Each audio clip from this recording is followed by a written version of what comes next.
ډېرو مسلمانانو پوښتنه کړې ده که یو څوک عمرې ته ولاړ سي او هلته ځان پټ کړي او بیا حجم ادا کړي دغه څه حکم لري؟ محترمو دغه پوښتنه په بار بار مسلمانانو کړې ده، خو تاسو یو څو خبرو ته متوجه سئ.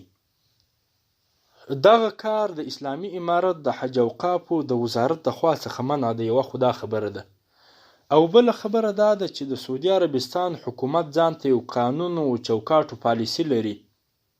دغه کار د دوی په قانون کې هم ښکاره سرغړونه ده.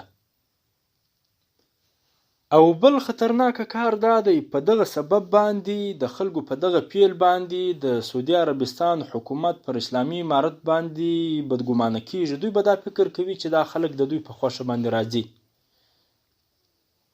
نو لحاظه و دغه شرایطو ته په کتو باندې دغه کار جواز نه لري. اگر که حج صحیح کیږي خو بیا هم جواز نه لري.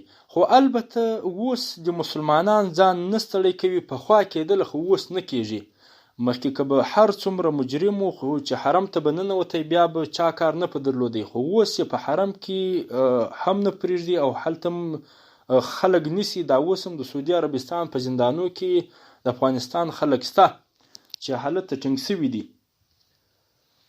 نو باید مسلمانان ځانونه ستړي نه کړي، اوس دغه کار پیدا نه ورته کوي.